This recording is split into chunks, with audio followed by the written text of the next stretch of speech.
Praise the Lord. Hallelujah. கர்த்தர் நாமத்துக்கு மகிமை உண்டாவதாக. ஜூலை மாதம் 21ஆம் தேதி கர்த்தர் நம்மை இம்மட்டமாக அழைத்ததற்காக அவருக்கு இந்த நேரத்தில் இந்த நாளில் நாம் நன்றியோடு நாம் அவரை ஆராதிப்போம். இந்த திருப்பலியில் நாம் அனைவரும் உள்ளத்தின் ஆழத்திலிருந்து அவரை நாம் கூப்பிடும் பொழுது கர்த்தர் நம்முடைய கூக்குரலை அவர் செவி கொடுத்து கேட்பார். நம் தேவைகளை இரட்டிப்பாக கொடுப்பார். அப்படியாக நீங்களும் நானும் இந்த ஞாயிற்றுக்கிழமையில் நாம் உள்ளத்தின் ஆழத்திலிருந்து நாம் ஆண்டவரை நாம் ஆராதிப்போம், துதிப்போம், மகிழ்ந்து பாடுவோம், அவருடைய திருவிருந்தில் பங்கு கொள்ளுவோம், அவருடைய ஆசீர்வாதத்தை முழுமனதோடு நாம் பெற்றுக்கொள்வோம். அப்படியாக நம்மில் பல வாழ்க்கை என்னும் மலையின் சிகரங்களிலேயே வாழ விரும்புகிறார்கள். ஆனால் அங்கு நாம் தேவனுடைய பூரண சித்தத்தை கண்டறிந்து விடுவோம் என்பதற்கு இந்த எந்த உத்தரவாதமும் இல்லை. ஒவ்வொரு நாளும் வாழ்வின் மிகவும் ஆழமான பள்ளத்தாக்கில் மிக எளிதாக தேவனுடைய சித்தத்தை நம்மால் புரிந்து கொள்ள முடியும் என்பதுதான் அனுபவபூர்வமான உண்மையாகும். பிரசங்கி 9ஆம் அதிகாரம் 10 சொல்லுகிறது, செய்யும்படி உன் கைக்கு நேரிடுகிறது எதுவோ அதை உன் பெலத்தோடு செய் என்றார். இந்த வேதாகமம் கூறுகிற ஒவ்வொரு ஆலோசனைகளையும் நாம் கவனித்து பார்க்க வேண்டும்.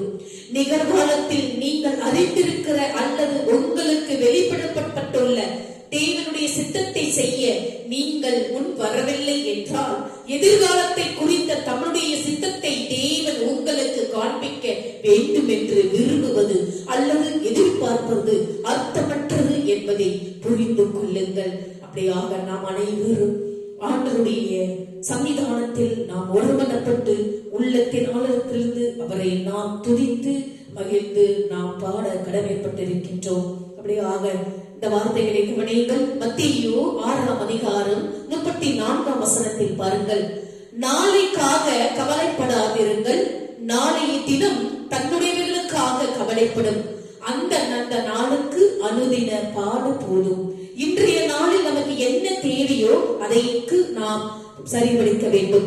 நாளைக்காக நாம் கவலைப்பட வேண்டாம் என்று கர்த்தர் சொல்லுகிறார்.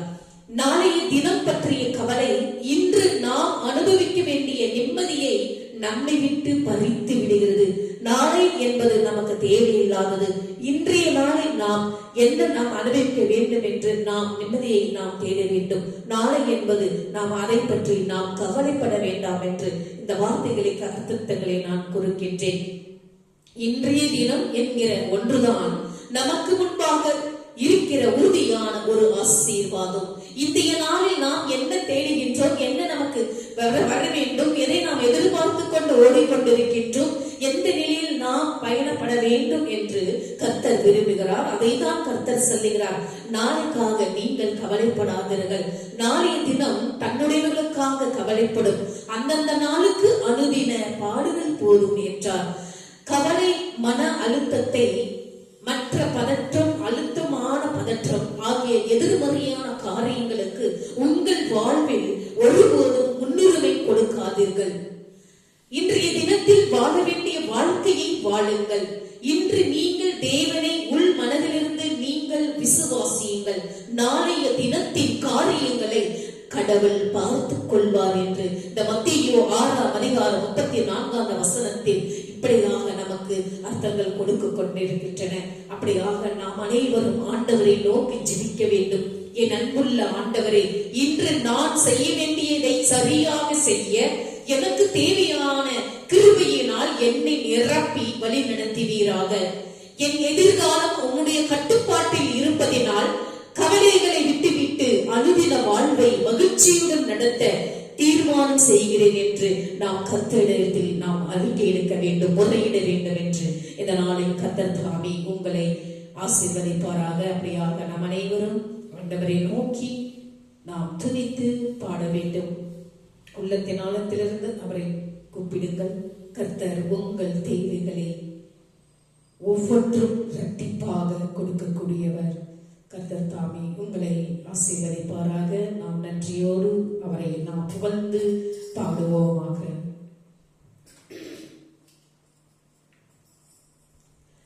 வரம் கேட்டு வருகின்றேன்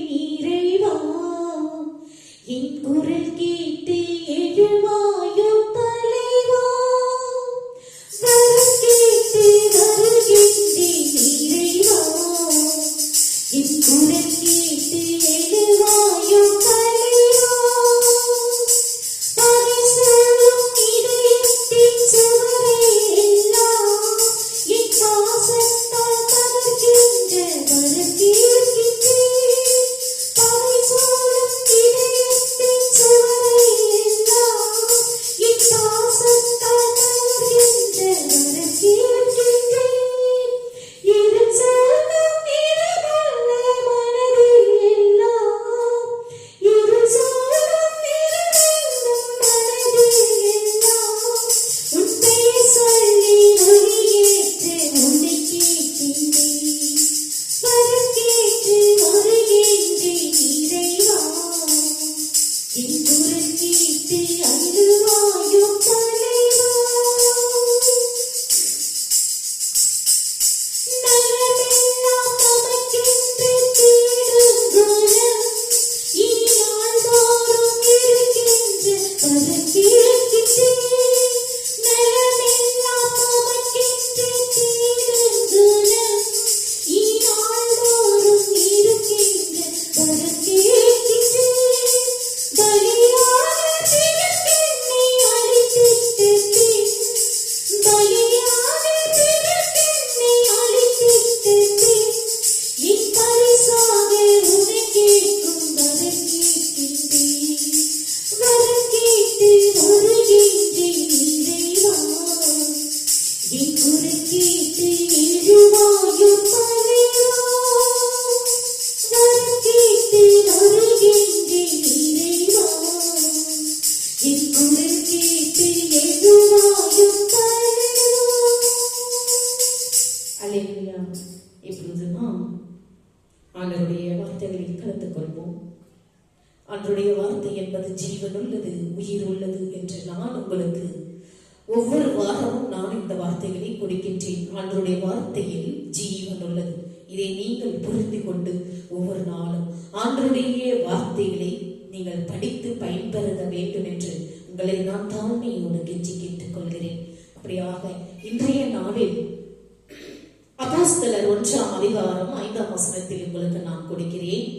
ஆகையால் நீங்கள் எருசலேமை விட்டு போகாமல் என்னிடத்தில் கேள்விப்பட்ட பிதாவின் வாக்குத்தத்தம் நிறைவேற காத்திருங்கள் என்று கட்டளையிட்டார். அப்போஸ்தலர் பவுலடிகளார் அப்போஸ்தலரானவர் 1ஆம் அதிகாரம் 5இல் வார்த்தைகளை கேளுங்கள். இயேசு மரித்தோரில் இருந்து எழுந்த பின்பு அப்போஸ்தலர்களை எருசலேமில் காத்திருக்கும்படி சொன்னார். இயேசு செய்ததையும் உபதேசித்ததையும் சாட்சியாக அறிவிக்கும் முன்பு பரிசுத்த ஆவியானவரை, அதாவது பிதாவினால் அருளப்பட்ட ஈவை, ஞானஸ்நானத்தை, அபிஷேகத்தை பெற்றுக்கொள்ள வேண்டியிருந்தது. சாட்சியாக ஜீவிப்பதற்கு பரிசுத்த ஆவியானவரின் வல்லமையும் அதிகாரமும் அவர்களுக்கு தேவை. இன்றைக்கு நாமும் கூட பிதாவினால் வாக்களிக்கப்பட்ட பரிசுத்த ஆவியானவரின் ஈவுக்காக காத்திருக்க வேண்டும். இன்றைய நாளில் ஆண்டவருடைய வார்த்தைகளை, ஆண்டவருடைய வல்லமையை, ஆண்டவருடைய ஆசீர்வாதத்தை, அந்த பரிசுத்த ஆவியானவரின் ஈவுக்காக நாம் அனைவரும் காத்திருக்க வேண்டும். அப்படியாக எங்கே காத்திருக்க வேண்டும்? ஞாயிற்றுக்கிழமையில் அவருடைய கூடாரத்தில், அவருடைய ஆலயத்தில் நாம் காத்திருக்க வேண்டும். நாம் நமது சுய பலத்தினால் எதையும் செய்ய முயலக்கூடாது. என்னை அல்லாமல் உங்களால் ஒன்றும் செய்யக்கூடாது என்றார் இயேசு கிறிஸ்து.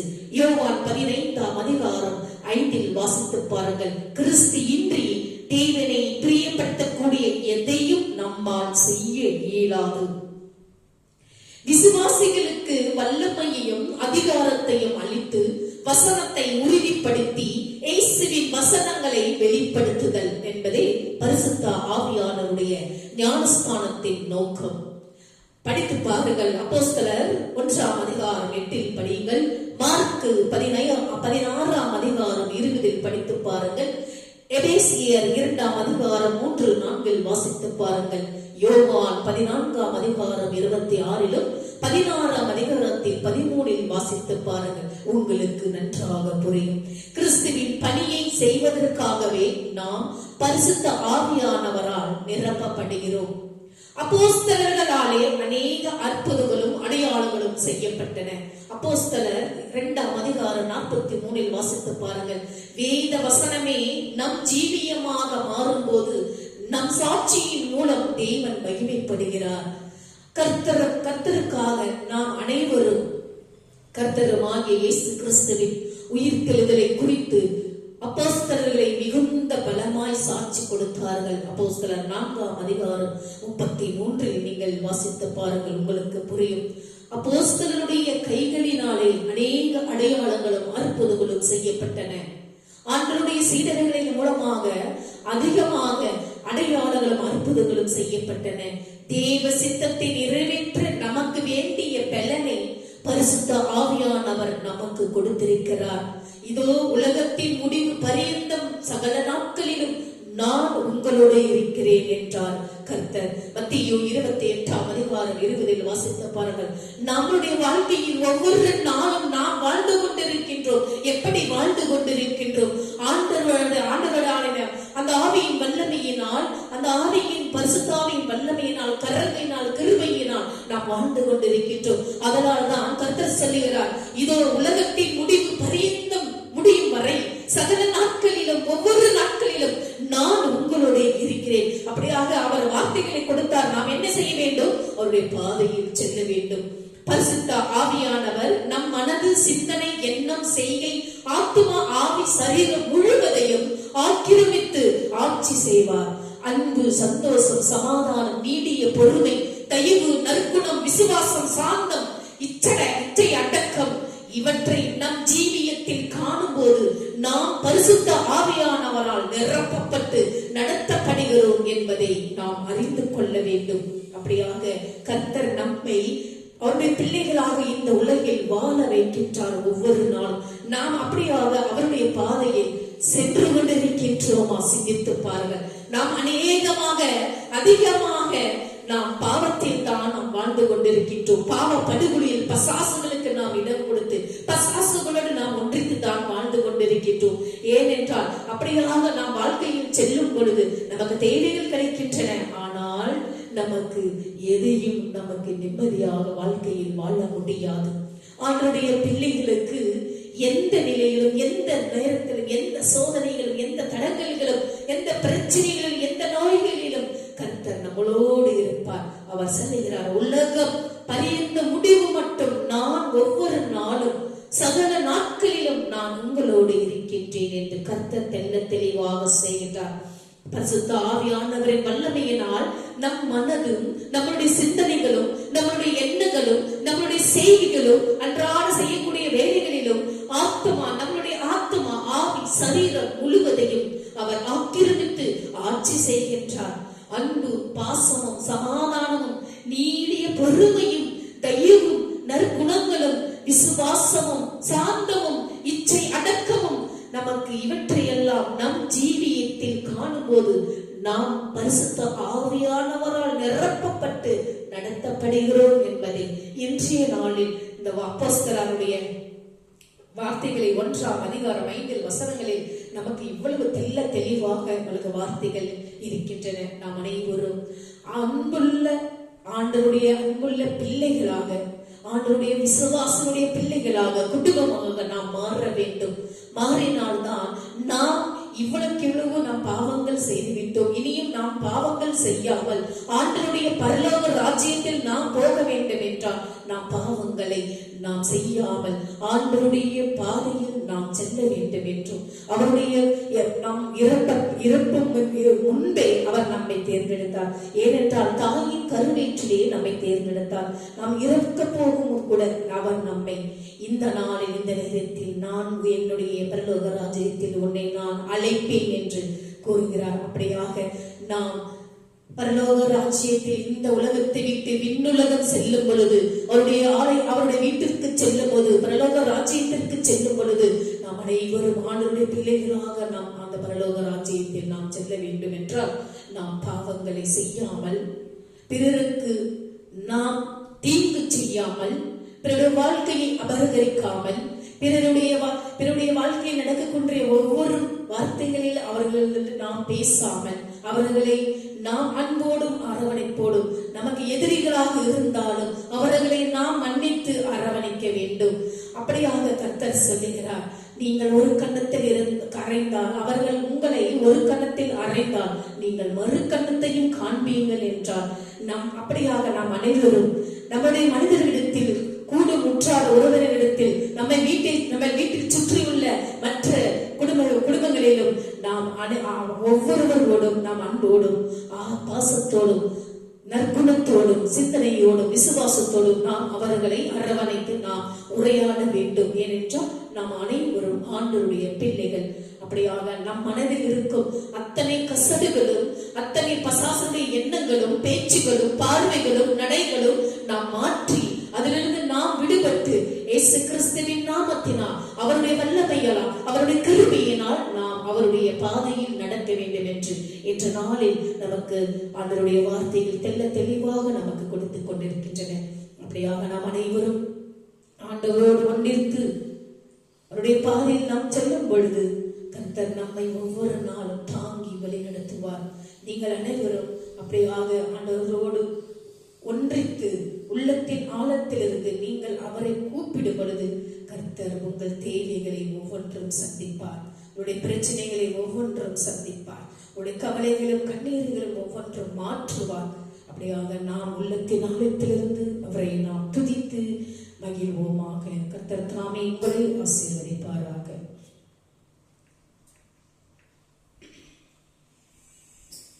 பாடல்களை பாடி நாம் கனகைக்கு செல்வோம். அதன் பிறகு திருவிருதில் நாம் அனைவரும் பங்கு கொள்வோம்.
ஆண்டவருடைய காணிக்கையில் கடந்து செல்வோம்.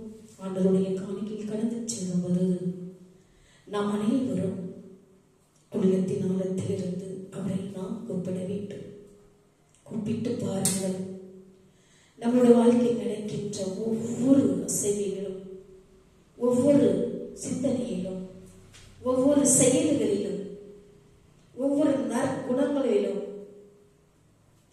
நாம் ஆண்டவரோடு ஒன்றித்து வாழும் பொழுது கர்த்தர் நிச்சயம் நம்மை ஒவ்வொரு நாளும் வாழ வைக்கின்றனர். அப்படியாக நீங்களும் நானும் ஆண்டவரோடு ஒன்றித்து இந்த நாளில் நாம் அனைவரும் உள்ளத்தின் ஆழத்திலிருந்து அவரை நாம் கூப்பிட வேண்டும். நீங்கள் என்னென்ன கேட்டுக் கொண்டிருக்கின்றீர்களோ அத்தனையும் கர்த்தர் உங்களுக்கு கொடுப்பார். அத்தனையும் கர்த்தர் உங்கள் தேவைகளை சந்திப்பார். அப்படியாக உள்ளத்தின் ஆழத்திலிருந்து அவரை நீங்கள் இந்த காணிக்கை வேளையில் முழு மனதோடு உங்களை அர்ப்பணியுங்கள் என்று கர்த்தர் தாமே உங்களை ஆசீர்வதிப்பாராக.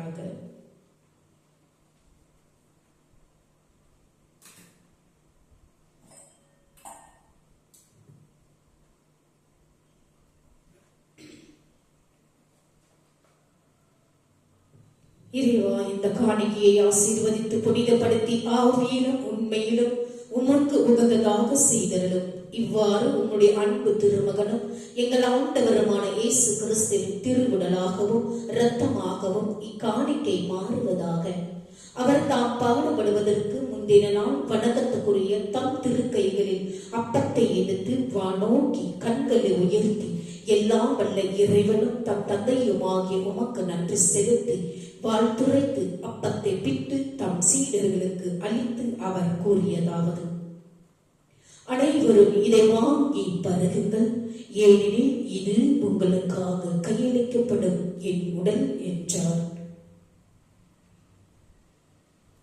அவ்வளவே உணவு அருந்திய பின் மகிமை மிகுந்த இக்கிண்ணத்தை வணக்கத்துக்குரிய தம் திருக்கைகளில் எடுத்து மீண்டும் உமக்கு நன்றி செலுத்தி வாழ்த்துரைத்து தம் சீடர்களுக்கு அளித்து அவர் கூறியதாவது: அனைவரும் இதை வாங்கி பருகுங்கள், ஏனெனில் இது புதிய நித்திய உடன்படிக்கான என் இரத்தம். இது பாவ மன்னிப்புக்கென்று உங்களுக்காகவும் எல்லாருக்காகவும் சிந்தப்படும். இதை என் நினைவாக செய்யுங்கள் என்றார். நாம் அனைவரும் அவருடைய திருவிருந்தில் பங்கு கொள்வோம் ஒரு மனப்பட்டு.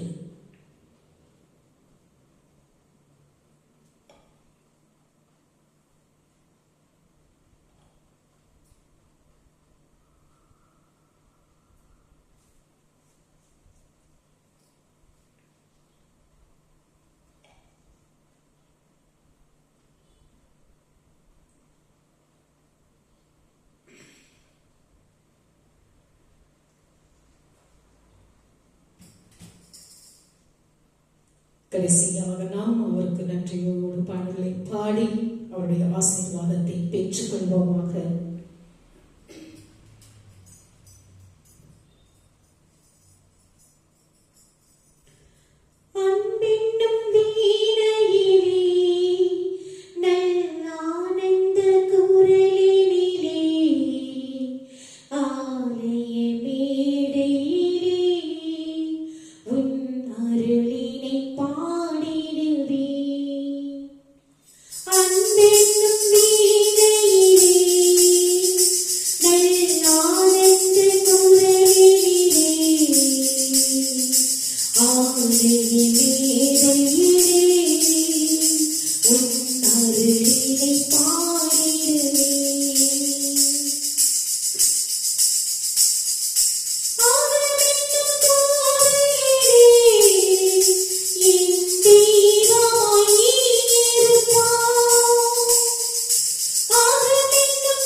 இப்பொழுது நாம் அனைவரும் ஆண்டவரோடு ஒன்றித்து அவருடைய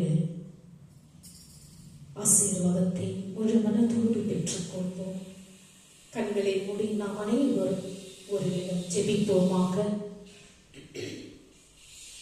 கிருபையும் இரக்கமும் உள்ள தேவனே, நீரே எங்கள் கர்த்தரும் சிறந்த மேய்ப்பனும் சகல ஈவுகளுக்கும் ஆதாரமும் ஆவீர். உமது பிள்ளைகளாகிய நாங்கள் உமது பெருந்தன்மையின் நிறைவில் களி கூறுகிறோம். உமது அன்பும் ஆசீர்வாதங்களும் பிறருக்கு கண்கூடாக காணப்படும் அடையாளங்களாக உள்ளவர்களின் வாழ்க்கைக்காக நாங்கள் உமக்கு நன்றி கூறுகிறோம். அதையே செய்ய எங்களுக்கு தைரியம் கொடும். உமது அன்பும் நீதியும் உள்ள ராஜ்யத்தை கட்டி எழுப்ப நாங்கள் பெற்றுள்ள எங்களின் நேரத்தையும் திறமைகளையும் செல்வங்களையும் தாராளமாக பகிர்ந்து கொள்ளும் நல்ல உக்கிரமான காரகராக எங்களை ஆக்கும். உமது ஆவியிலும் உமது சத்தியத்திலும் நீதியிலும் உம்மை அறிந்து கொள்ள எங்களை வழி நடத்தும். அன்புள்ள கர்த்தாவே, பூமியில் உமது நோக்கங்களை நிறைவேற்ற உமது சக ஊழியர்களாக எங்களை அழைத்ததற்காக உமக்கு நன்றி செலுத்துகிறோம். நீர் எங்களுக்கு வழங்கிய பல்வேறு வரங்களுக்காக நன்றி செலுத்துகிறோம். நீர் எங்களுக்கு வழங்கிய பல்வேறு பொறுப்புகளுக்காக நன்றி செலுத்துகிறோம். சரியான நோக்கில் எங்களை மக்களிடத்தில் வழிநடத்தும்படி எங்கள் பார்வையை கூர்மைப்படுத்த வேண்டும் என்று நாங்கள் ஜெபம் செய்கிறோம். உமது ராஜ்யத்தின் காரியங்களில் உமது மக்களை ஆர்வமல்லவர்களாக ஆக்கும்படி உம்முடைய பாரத்தை எங்களிடம் தந்தருளும். எங்கள் அழைப்பில் எங்கள் முழு இருதயத்தோடும் முழு மனதோடும் முழு ஆத்மாத்தோடும் முழு ஆவியோடும் உமக்கு ஊழியம் செய்ய எங்களுக்கு ஒவ்வொரு நாளும் உதவி செய்யும். இயேசுவின் நாமத்தில் ஜெபிக்கிறோம் எங்கள் ஜீவனுள்ள நல்ல பிதாவே, ஆமென். அப்படியாக நாம் அனைவரும் இந்த நேரத்தில் அவருடைய ஆசீர்வாதத்தை பெற்றுக் கொள்வோமாக. என் ஆத்மாவே கர்த்தரை ஸ்தோத்திரி, என் முழு உள்ளமை அவருடைய பரிசுத்த நாமத்தை ஸ்தோத்திரி. என் ஆத்மாவே கர்த்தரை ஸ்தோத்திரி, அவர் செய்த சகல உபகாரங்களையும் மறவாதையும். நாம் அனைவரும் தலை வணங்கி ஒரு நிமிடம் அவருடைய ஆசீர்வாதத்தை முன்மனதோடு பெற்றுக் கொள்வோமாக. நம்முடைய ஆண்டவராகிய இயேசு கிறிஸ்துவின் கிருபையும் பிதாவினுடைய அன்பும் பரிசுத்த ஆவியினுடைய அன்யோன்யம் ஐக்கியமும் நம்மோடும் நம்முடைய குடும்பத்தோடும் யாரெல்லாம் இந்த யூடியூப் சேனலில் பார்த்துக் கொண்டிருக்கின்றார்களோ ஆண்டவருடைய வெளிச்சமானது உங்கள் மேல் பிரகாசமடையத்தக்கதாகவும் ஆண்டவர் வரும் மற்றும் உங்கள் மேல் சந்தோஷம் சமாதானம் என்றென்றும் நிலைத்திருப்பதாக. ஆமென். May God bless you. ஆண்டவர் உங்களை ஆசீர்வதிப்பாராக.